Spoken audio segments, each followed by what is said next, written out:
everybody, and welcome back to another episode of Life After Kids with Doctors Brooke and Lynne. I'm Dr. Brooke. And I'm Dr. Lynne. And we're so glad you're here today. Welcome. We're talking about an exciting topic. Exciting, interesting, I don't know what's the word for it. Well, I think it's important because most of us are caring about how our face is aging. Right. And so we're talking about some technology that we can use to look our best and feel our best. Absolutely. So specifically, we're talking about two, kind of one versus the other, and we're talking about PRP, or protein-rich plasma, versus laser treatments on the face. Yes. Yes, the difference is like what, I don't know if you guys have not done it, like what to expect, stuff like that.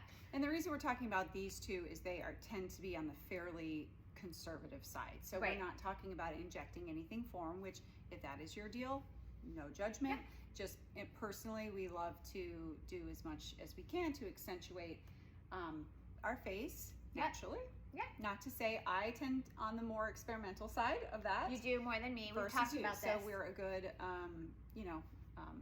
we balance each other well there. But I'm getting there too, and I think, we've talked about this. It's really about enhancing our appearance that we have and slowing the aging process. And frankly, women, I've done different posts on this, and women, either they're saying, oh, you have too many wrinkles and fine lines, or they're saying, this is ridiculous. We don't all women, they're mad because you are wanting to do stuff to change your face. Instead of being a purist. Right, and it's I am certain that whatever beauty or looking good looks like to you, when you look your best from your own standpoint, not what anybody else tells you, you're going to feel your best. Absolutely. So whatever that looks like for you, go for it. We tend to stay on maybe you're maybe a little more aggressive than me, but still on a more natural side, I would say, right? Yeah, and I think going back to that, it's just live your own, stay in your own lane, and play your own game. And again, I think women tend to do that with each other. And I don't personally, something is different to me when I notice when people have a lot of work done, but I also notice if that person looks confident, like you said, and they come in and they're owning it, and to each their own. That's right. You do you. You do It's as simple as that. But back to PRP. We're off on a tangent. Do you want to start with PRP? Yeah, so platelet-rich plasma. So platelets are the... Oh, I said that wrong at the start, guys. Okay. I said protein-rich. Thank you. Platelets are the part of the blood that help to clot. And so they're very rich in oxygen. And so they are a cell that are also heavier. So when we take some blood from your arm, we can, the technician, esthetician can spin that down in a centrifuge, or the machine that causes that blood to spin down and separate into its individual components. And then the heavier portion is going to be that platelet side. And platelets have, power when they're put back onto our face for healing, obviously, because they're involved Collagen building because they're involved with clotting and scar tissue. And so they have those intrinsic factors, all of the wonderful things that scientists know about that can help our face have a better appearance. Yes, exactly. So the experience you're going to get if you go this route, right? You're going to go see a qualified individual, right? So I see a nurse practitioner she has her own clinic, but they're going to draw your blood, and they have their equipment there to centrifuge it. And then you can just have a facial where they just take the PRP, your own PRP, and put it on your skin and stop there. Yeah, they'll usually do some microneedling. Or that's where I was going next. And then rub that in. Right. And then you can take it a step further and do the microneedling, and you can go very light on the microneedling, or if you want to go a little deeper and get bonus effects, you're probably going to need a topical numbing solution. Yeah, right? so I guess the thought is cause a little bit of damage to the skin and then the platelets allow that healing, and so your body's making new skin because it's repairing. Right. It's repairing from the stress. The stress is and so microneedling is actually, it's a little device with little teeny tiny needles on the end, not to scare you, they're minute, but they're getting your skin. I would say on the comfort side of things, though, a PRP facial is not very uncomfortable. On a scale from 1 to 10, it's maybe a 3. Yeah, Would you agree? With or without the numbing component? With just microneedling. Yeah. So laser, we're going to talk about separate. Yep. Yeah, I just did a baseline microneedling, and I did not use any topical numbing cream, and I will tell you that I felt it Like there were parts, like especially on the up around here and like down around your eyes where the skin's a little bit thinner and more sensitive, that did not feel great. And my practitioner told me most people go deeper than that to get better effects, but she uses a numbing cream because it would be too uncomfortable. Maybe so there's different types, there's different machines that are used in equipment, so I think it just depends. And maybe it's because I've done a few more things than you in the grand maybe it's scheme because of you're things. tougher than me. Yeah, that's the reason. But from what I was told from my practitioner was that almost all of her clients choose to get the topical that's always going to just make the process a little bit less uncomfortable because you're using an anesthetic basically to numb the face so you don't feel the microneedling. Right, and you may have heard this called a vampire facial too, right? Yes. Because you're getting the blood that you're using, the blood. Right, and also the pricks that they're putting, if they do it deeper, you can bring a little blood to the surface. Yeah.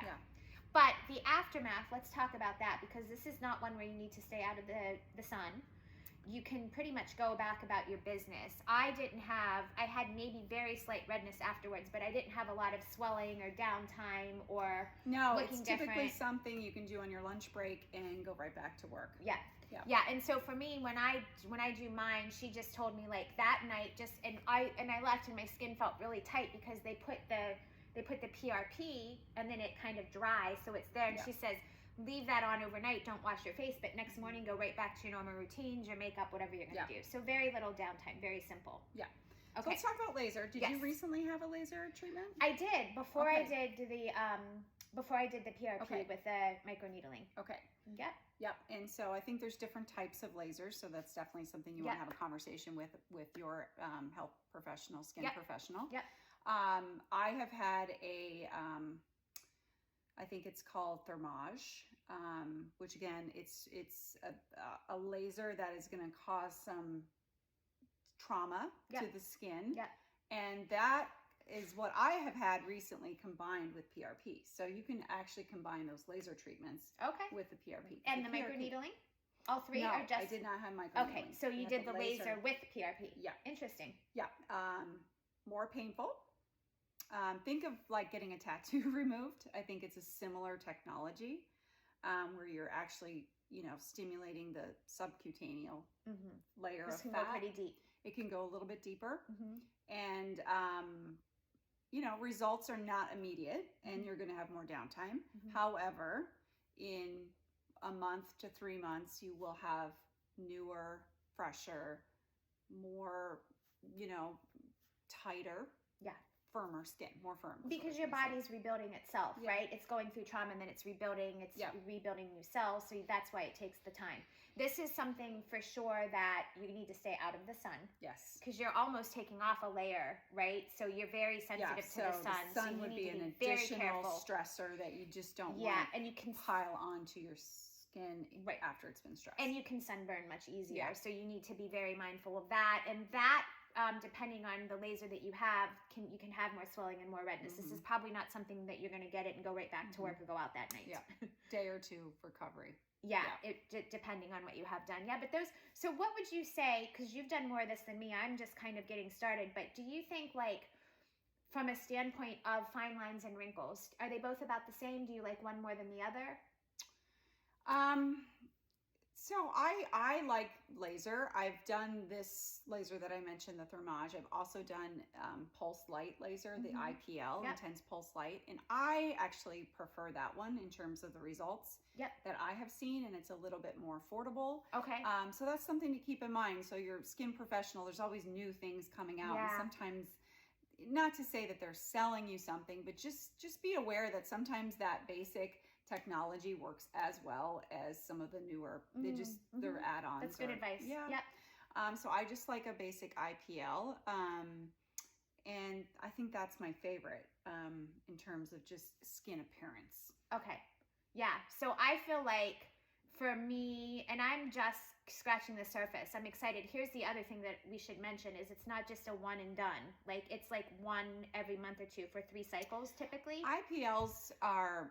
Yes, initially I did that, and then you can maintain them once a quarter. And then maintain, But typically you're looking at 3 sessions about 4 to 6 weeks apart, and then maintain like every couple of months. So, But yeah, I think I noted the biggest thing I noticed with laser was just more, my skin was so much more vibrant and shiny. It just like was glowy. Yeah. So, but yeah, so anyway, anything else to add to this conversation? I think that just, start having conversations with your friends, start having conversations with skincare professionals. I think be open to it. But do your research, because some of these treatments are very costly. Yes. And, they're not necessarily guaranteed to accomplish the result that you are looking for. Yeah. So know what you want to accomplish.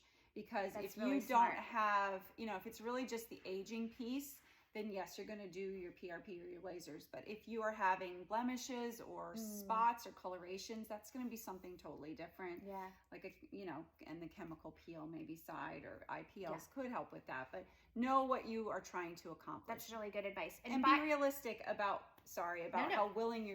how far you're willing to go, because what you see on TV is often, again, seeing that person in real life and seeing them on TV, be very careful for what you ask for until you've seen that person in real life. Yeah. And by the way, circling back to PRP one more time, there are healthcare providers or specialists that are doing PRP injections. So injections, just like they would do Botox, but instead of using the toxin, they're using your own plasma, which is, you can look at it two ways, that you're injecting and puncturing the skin, but it's probably a little bit safer and less toxic. So and I've seen before and after pictures. I haven't done it myself. I'll let you know if I do and what the results are. So they use that as fillers, or? No, it's like they do the same thing with a Botox injection. So you get the injections around here to lift the skin up and pull it back, and they'll do it under the eyes and around here too, just like they would do a Botox injection. So anyway, food for thought. If that's something that you're thinking about, or you want to go on a less I don't want to offend anyone and say toxic direction, but you know what I'm saying. A little more natural approach. Less invasive, right. More conservative. So anyway, guys, thanks for joining us on this conversation. We welcome your feedback and would love to hear what you all are doing and what you're finding that works. Yeah, and again, we talk about that because you're parents as we age. It does matter, and it's okay to feel that way and to start thinking and looking around at how you're going to age and how you want to age. Absolutely. I couldn't agree with you more. So guys, thanks for joining us for the conversation. We really appreciate you. Always. And of course. And make sure you're following us on all the social media platforms. Check out our Life After Kids program at www.lifeafterkids.com.